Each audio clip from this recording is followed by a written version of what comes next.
اعوذ باللہ من الشیطان الرجیم بسم اللہ الرحمن الرحیم وقال لهم نبیہم ان آیات ملکہ ان یاتیکم التابوت فیہ سکینۃ من ربکم وبقیۃ مما ترک آل موسیٰ وآل ہارون تحملہ الملائکہ ان فی ذلک لآیات لکم ان کنتم مؤمنین۔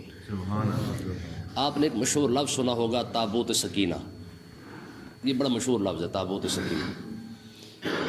آج اسی کے متعلق یہ بات ہو رہی ہے۔ تابوت سکینہ کس کو کہتے ہیں؟ یہ ایک صندوق تھا، پیٹی کہہ لیں جس کو، یہ اللہ تبارک و تعالیٰ نے حضرت آدم علیہ السلام پر نازل فرمائی تھی، ٹھیک ہے؟ تو حضرت آدم علیہ السلام سے چلتی چلتی پھر یہ حضرت موسیٰ علیہ السلام تک پہنچی۔ اس کے اندر انبیاء کرام علیہ السلام کے تبرکات تھے، ٹھیک ہے؟ بعد میں پھر حضرت موسیٰ علیہ السلام کے عصا مبارک بھی اسی کے اندر تھا، آپ کے جو جوتے مبارک ہے، جوڑا جس کو کہتے ہیں، جوتے آپ کے وہ بھی اسی کے اندر تھے۔ جو من سلوہ نازل ہوتا تھا اس کا بھی تھوڑا سا حصہ اسی کے اندر تھا۔ حضرت ہارون علیہ السلام کے عصا بھی اسی کے اندر تھا۔ تو یہ تبرکات تھے جو بنی اسرائیل اپنے پاس رکھتے تھے، یہ ان کے پاس تھا۔ ہوتا کیا تھا کہ جب یہ کسی کے ساتھ جنگ کرتے تو اسی صندوق اور پیٹی کو اپنے ساتھ لے جاتے، ٹھیک ہے، اور اس کو آگے آگے رکھتے اور اس کی وجہ سے دعا مانگتے تو اللہ تبارک و تعالیٰ ان کو ہر جنگ کے اندر فتح عطا فرما دیتا۔ یہ قرآن مجید کی بھی یہ آیت ہے، وَلَمَّا جَاءَهُمْ كِتَابٌ مِّنْ عِندِ اللَّهِ مُصَدِّقٌ لِّمَا مَعَهُمْ وَكَانُوا مِن قَبْلُ يَسْتَفْتِحُونَ عَلَى الَّذِينَ كَفَرُوا فَلَمَّا جَاءَهُم مَّا عَرَفُوا كَفَرُوا بِهِ فَلَعْنَةُ اللَّهِ عَلَى الْكَافِرِينَ۔ تو اس تابوت کے اندر آقا علیہ السلام کی تصویر بھی موجود تھی، ٹھیک ہے، اور صحابہ کرام کی تصویریں بھی اس کے اندر موجود تھی۔ تو یاد رکھیں وہ تصویریں کسی انسان نے نہیں بنائی تھی، وہ اللہ تبارک و تعالیٰ نے خود بنائی تھی، ٹھیک ہے۔ آقا علیہ السلام کو تصویر کے اندر ایک قیام کی صورت میں دکھایا گیا، ٹھیک ہے۔ صحابہ کرام آپ کے ارد گرد کھڑے ہیں اور حضور علیہ السلام ایسے کھڑے ہیں جیسے حالت قیام کے اندر، نماز کے اندر کھڑا ہوا جاتا ہے۔ تو یہ سارے تبرکات اس کے اندر موجود تھے۔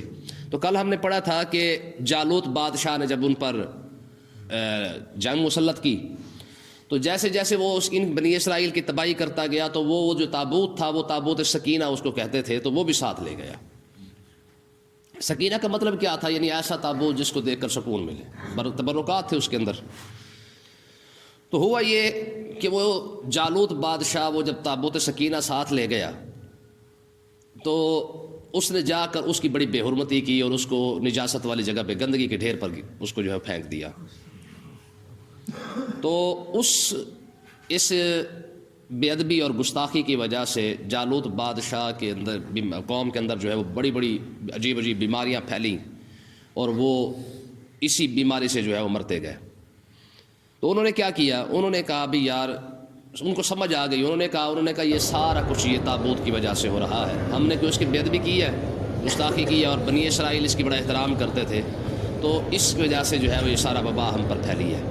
تو انہوں نے کیا کیا؟ انہوں نے بیل منگوا کے اور پیچھے لگا کے ریڑھی شیڑھی، تو اس کے اوپر انہوں نے تابوت رکھا اور اس کو جو ہے وہاں سے ہانک دیا کہ یہ خود بخود کہیں نہ کہیں نکل جائیں گے۔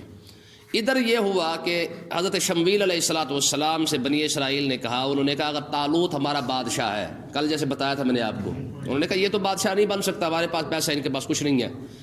تو انہوں نے کہا اگر یہ بادشاہ ہے تو اس کی بادشاہی کی نشانی کیا ہے؟ کیسے اللہ تعالیٰ نے اس کو نشانی بنا دیا ہے؟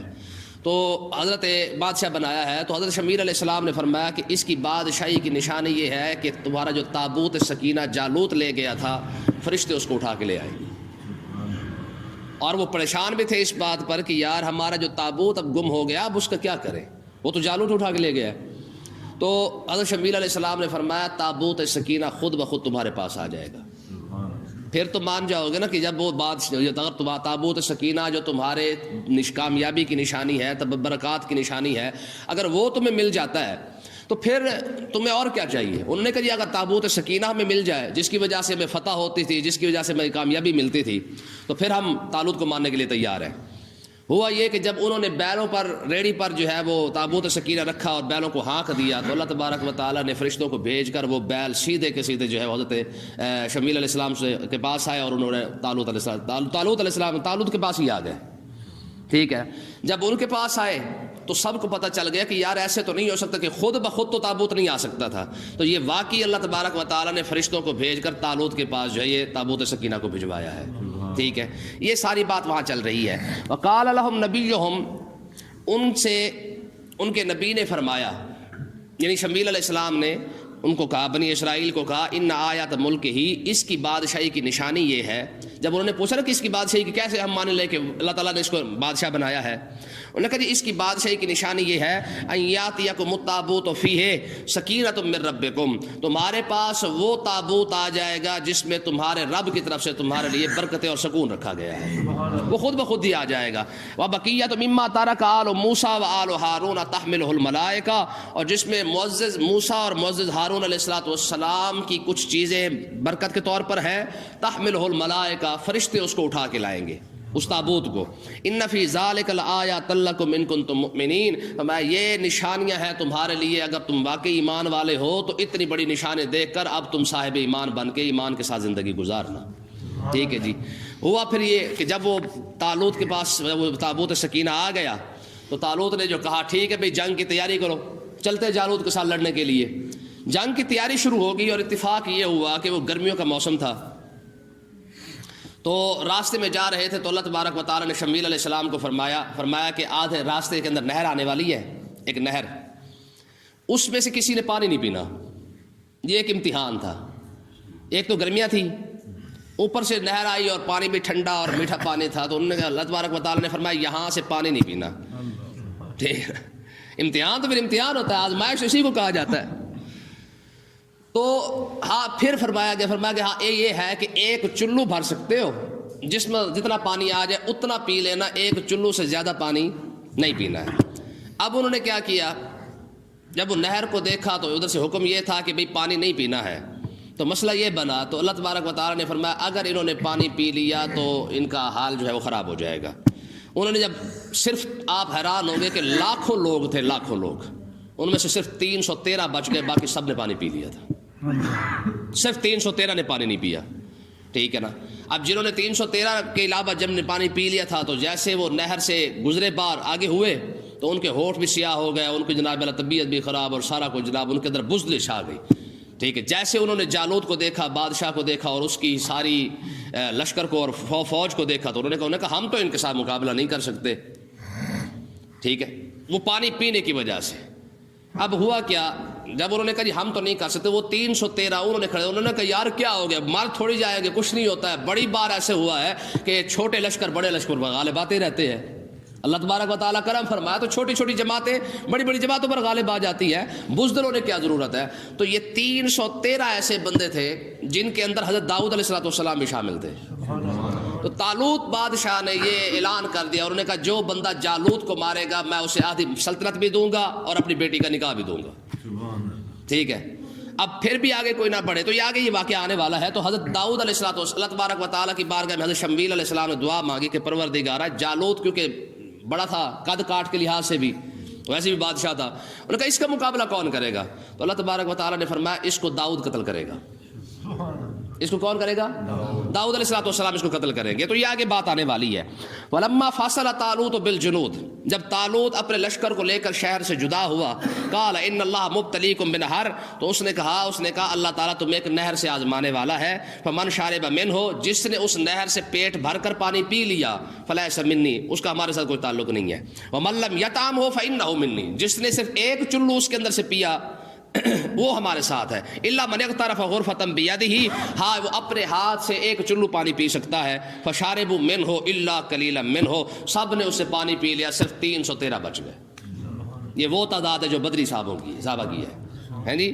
فلما جاوزہ ہوا والذین آمنوا معہ, جب وہ نہر سے پانی پی کر جب پار گزرے تو وہ لوگ جو طالوت کے ساتھ تھے, قالوا لا طاقت لنا اليوم بجالوت وجنودہ, جب انہوں نے دیکھا اس کے طالوت کے لشکر کو تو انہوں نے کہا آج تو ہم اس کے ساتھ نہیں لڑ سکتے, بھئی اتنی بڑی فوج ہم اس کے ساتھ کیسے مقابلہ کریں گے. ٹھیک ہے نا. تو کیا ہے کہ اس بے ادبی کی وجہ سے اللہ تعالیٰ نے ان کے دلوں کے اندر بزدلی پیدا کر دی. بات سمجھے کہ نہیں آئی ہے. تو قال الذین یظنون ان ملاقوا اللہ، جنہوں نے اپنے نبی کا کہنا مانا تھا، ادب کیا تھا، ایک ہی چلو پانی پیا تھا، انہوں نے کہا اور انہوں کیا کہ انہم ملاقوا اللہ، میں وہ لوگ جو رب سے ملنے والے ہیں، انہوں نے کہا کم من فئۃ قلیلۃ غلبت فئۃ کثیرۃ باذن اللہ، انہوں نے کہا کئی بار ایسا ہوا ہے تھوڑی جماعتیں زیادہ جماعتوں پر غالب آتی رہتی ہیں. ہاں جنگ کے اندر تھوڑے لوگ جاتے ہیں، لیکن جب ان کو اللہ تبارک و تعالیٰ کرم فرما دے تو وہ تھوڑے لوگ جو ہے وہ زیادہ پر غالب آ ہی جاتے ہیں. 313 ہو تو 1000 پر غالب آ جاتے ہیں. آپ دیکھ لیں مسلمانوں کی جہاں پہ صحابہ کرام کی جنگ ہوئی ہے، کسی بھی لحاظ سے مسلمانوں کا کافروں کے ساتھ ظاہری طور پر کوئی برابری تھی ہی نہیں. سمجھ آئی کہ نہیں آئی؟ 313 کا مقابلہ 1000 کے ساتھ، ٹھیک ہے. احد کے اندر دیکھ لے، خندق کے اندر دیکھ لے، غزوہ، بلکہ سب سے بڑی بات ہے کہ غزوہ یرموک کے اندر جو رومی تھے وہ 7.5 لاکھ تھے. 7.5 لاکھ رومی تھے اور ان کے مقابلے کے اندر مسلمانوں کی تعداد 45,000 تھی. 7.5 لاکھ کے مقابلے میں صرف 45,000 تھے. ٹھیک ہے نا جی. لیکن جنگ یرموک کے اندر مسلمان ہی غالب آئے ہیں. ٹھیک ہے جی. صحابہ کرام کہتے ہیں کہ کم سے کم 70,000 بندہ تو مسلمانوں کے ڈر کی وجہ سے نہر کے اندر چھلانگے مار مار کے مر گیا ہے. مسلمانوں کے ڈر کی وجہ سے 70,000 بندہ جس نے نہروں کے اندر چھلانگے ماری ہے کہ ان سے مرنے سے بہتر ہے کہ نہر کے اندر چھال مار لو. خودکشیاں کی ہیں انہوں نے. تو یہ امام واقدی رحمۃ اللہ علیہ نے لکھا ہے باقاعدہ اس کو.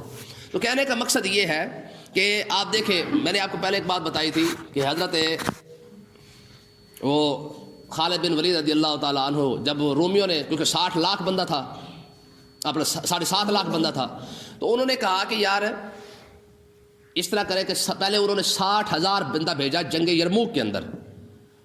ٹھیک ہے. مسلمان 45,000 ہے، 60,000 ہی بڑا کافی ہے ان کو. تو ان کو جائے جناب منٹ مار کے ختم کر دیں گے ہم ان کو. حضرت ابو عبیدہ بن جراح اور حضرت خالد بن ولید نے آپس میں مشورہ کیا کہ کیا کریں. وہ تو انہوں نے تو 60,000 بندہ بھیج دیا ہے ہمارے مقابلے میں، وہ بھی ابتدائی طور پر. ابھی باقی 6 لاکھ پیچھے بیٹھا ہوا ہے، 7 لاکھ. تو حضرت خالد بن ولید رضی اللہ تعالیٰ عنہ کو حضرت ابو عبیدہ بن جراح نے مشورہ دیا کہ میرا مشورہ یہ ہے کہ آپ 60 بندے لے جائیں.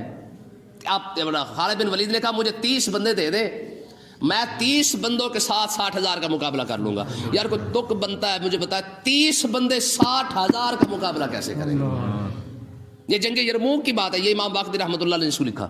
ٹھیک ہے. وہ کہتے ہیں خالد بن ولید نے کہا تھا مجھے صرف 30 بندے دے دو.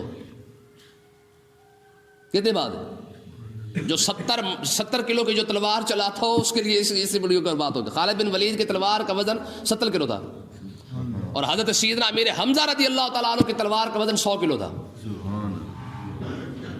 جو 70 کلو یا 100 کلو کی تلوار کو ایسے ایسے چلاتے ہو، مجھے آپ بتائیں وہ اللہ تعالیٰ نے ان کو طاقت کتنی دی ہوگی. ٹھیک ہے. حضرت ابو عبیدہ بن جراح نے کہا 30 نہ لے جا، 60 لے جا. کتنے لے جا؟ 60. چلو ایک کے مقابلے 1000 کے مقابلے میں ایک بندہ تو ہونا چاہیے. اس کا مطلب یہ ہے کہ جو لڑائیاں جو جنگیں ہوتی ہیں نا وہ بہادری سے ہوتی ہیں، وہ اس طرح ہتھیاروں سے نہیں ہوتی ہیں. جتنے مرضی ہتھیار بنا لے. آج کتنے امت مسلمہ کے پاس تھوڑا ہتھیار ہے.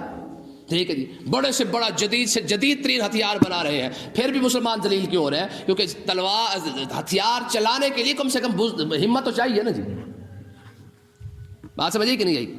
تو میں نے آپ کو بتایا تھا نا حضرت عمر بن مادی کرب یہ صحابی رسول ہے اور بوڑھے صحابی ہیں. بوڑھے صحابی ہیں. یہ ایک رومی پہلوان کے سامنے آ گئے تو رومی پہلوان نے ان کو کیا کہا تھا؟ انہوں نے کہا بابا تجھے ماروں گا تو لوگ کہیں گے جا تو نے کون سا تیر مارا ہے، بابا مار کے آ گیا. ٹھیک ہے. تجھے ماروں گا تو لوگ میری انسلٹ کریں گے، بےزتی کریں گے، کہیں گے تو کون سا اتنا بڑا پہلوان ہے، تو نے تو بابا مار دیا ہے. اگر کوئی جوان مار کے آتا، کوئی جناب اپنے مقابلے کا بندہ مارتا، ہم بھی کہتے کہ واقعی میاں لڑ کے آیا ہے، تو جا کوئی جوان بندہ بھیج. تو حضرت عمر بن مادی کرب رضی اللہ تعالیٰ عنہ، یہ بھی جنگ یرموک کا واقعہ ہے. حضرت عمر بن مادی کرب رضی اللہ تعالیٰ عنہ جو ہے وہ پیچھے آئے، اس کے گھوڑے کی پوچھ پکڑ کے نا اس کو مروڑ کے فرمایا پتر لڑنا تو بعد کا مسئلہ، تو گھوڑا چھڑوا کے دکھا. تو صرف گھوڑا چھڑوا کے دکھا. ٹھیک ہے جی. تو انہوں نے کہا بابا اتنی زیادہ طاقت یار گھوڑا ہی نہیں چھوڑا. آپ نے فرمایا یہ ایمان کی طاقت ہے. ایمان کی طاقت ہے. تو کم من فئۃ قلیلۃ غلبت فئۃ کثیرۃ باذن اللہ. تو انہوں نے فرمایا، یعنی جنہوں نے 313 تھے، انہوں نے کہا یہ بہت زیادہ ایسا ہوا ہے کہ تھوڑی جماعتیں زیادہ پر غالب آتی رہتی ہیں. واللہ مع الصابرین، اللہ تعالیٰ صبر کرنے والوں کے ساتھ ہے. ہاں تم صبر کر کے میدان جنگ کے اندر اترو تو صحیح, تمہارا کام ہے رب کا نام لے کر شروع کر دینا, آگے اللہ تعالیٰ خود کرم فرما دے گا.